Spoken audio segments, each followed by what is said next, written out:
How are you? Thanks so much for doing this. Oh, absolutely. This is fun. Yeah, I know you're such a busy guy, so I appreciate you taking the time. Sure. So what we've been doing over the last, actually this is day 9 now that we've been interviewing founders and venture investors all over Silicon Valley, really trying to understand what is it that is a startup culture? Is it a real thing, or is it just something that we've kind of created from a marketing perspective?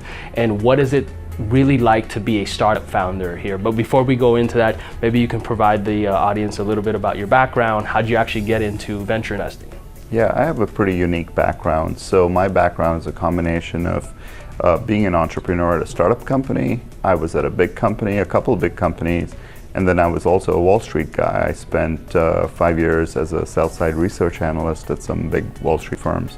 So it's a combination of 3 that then led me into venture capital. So I do have an appreciation for entrepreneurs because I was never a founder myself.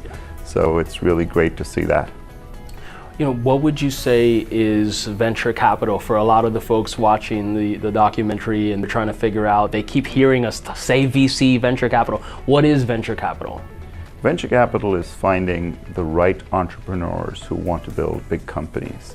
Whether they want to change industries, whether they want to change business processes or infrastructure, it's about us finding the right entrepreneurs who want to start this and then giving them a little money to get started and then helping them really build their business from scratch to something meaningful that makes a difference in the world. Now, we've heard that the venture investors here in the Valley tend to have a different sort of risk tolerance. And because we see so much entrepreneurship here, so many companies that are being developed on a consistent basis, would you agree with that? Would you say that investors here tend to kind of be a little more entrepreneurial than perhaps other areas? Yeah, look, at the end of the day, venture has a 95-5 rule, not an 80-20 rule, where only 5% of the companies account for 95% of the returns. Right? So you have to know that 9 out of 10 of your companies are going to fail or not succeed in a big way. So that builds a different risk profile, and that's what makes the Valley different.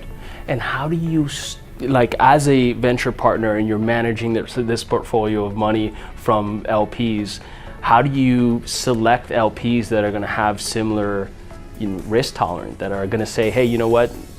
9 out of 10 of the investments are going to go south, but that one is going to be okay, and we don't actually know when that's going to happen. Are you talking about our investors in our funds? Or let's just say in general, yeah.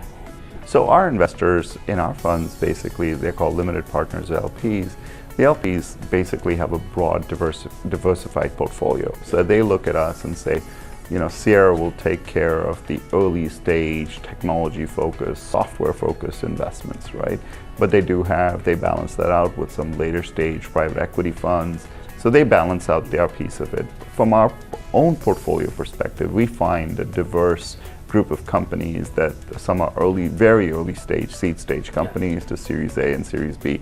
But our sweet spot is that early stage market, and that's the niche that we try to satisfy really well. Yeah, and you do great. You have some fantastic investments, like, one of the ones I really enjoy is Hired, which is a great company.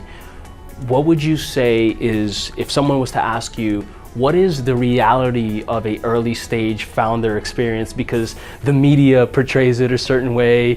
Silicon Valley, I think, is kind of pretty true, but it's still fiction, right? What is it really like? Is it as glamorous as we all like to think?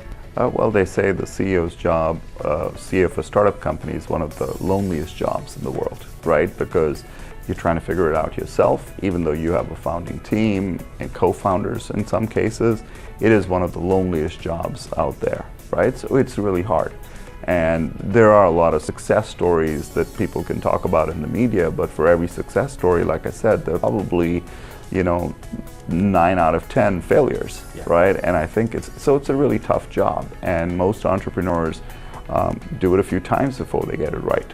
And so it is a tough job. Now, having said that, my first investment I made was a company in Columbia, Maryland, called SourceFire. Marty started in his mom's basement.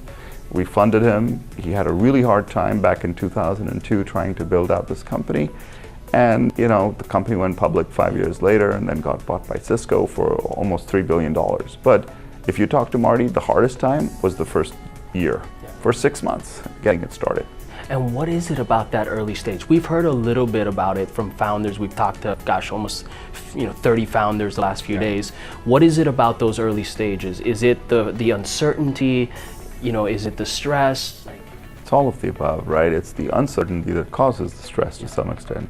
Because at the end of the day, you're still trying to figure out, you have an idea. You're still trying to figure out product market fit.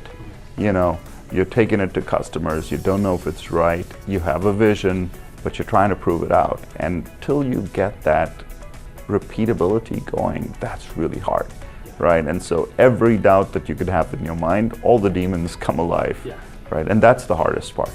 So just really psychologically dealing with a lot of those pressures. Yeah, and that's why the team is as important as the market itself. What tips would you give, let's say, an angel or seed stage founder about successfully finding product market fit? And I know that's a hard question to answer, but maybe just a couple tips. You just gotta live and breathe customers, right? In a lot of cases, the customer will tell you, but there are quite a few cases that we've had that you have to educate the customer, and those are the hardest, right? So most of the time it is about going to the customer, living in the customer site to basically get that feedback, to get the real-time information, to know exactly what they want. But there are a lot of cases where you're almost educating the customer. You're leading them, you're holding their hand as they go along the journey. And I think some of the more successful companies actually come from that. Interesting. If you were to say or describe the profile of a successful founder, now I know again that's a hard sort of question to answer, but if you were to say, look, this is what a successful founder tends to look like, what characteristics would they possess? I think two. They're hyper curious.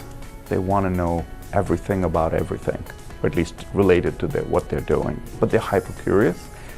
And the second one is they're hyper competitive. They don't want to lose. They don't want to lose. So to me, those are the two things that across the board you'll find with the successful entrepreneurs. Awesome. Let's talk a little bit about Sierra, because you are just absolutely crushing it out there. I know quite a few folks who you work with. What's kind of the investment thesis for you guys these days, and the types of verticals or spaces you're really interested in? So we're early stage, right? So most of our investments are first institutional, second institutional money into companies. So we're looking at software companies, some hardware companies too, but mostly companies that fall into three categories.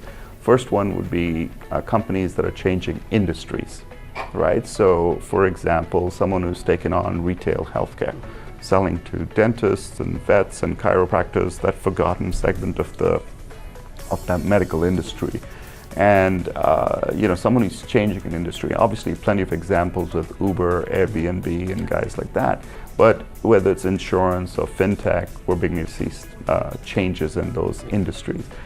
Second one would be changing business processes. You mentioned hire. So we've got companies that are taking on the hiring process, taking on procurement, helping small and medium businesses basically with their purchasing and procurement. So a company in New York called Connect, which is really changing it for small and medium businesses. And the final one would be changing infrastructure. So whether it's companies in mobile security like Zimperium that's really taken on a new wave of security issues around mobile, those would be the three broad buckets that we're trying to tackle.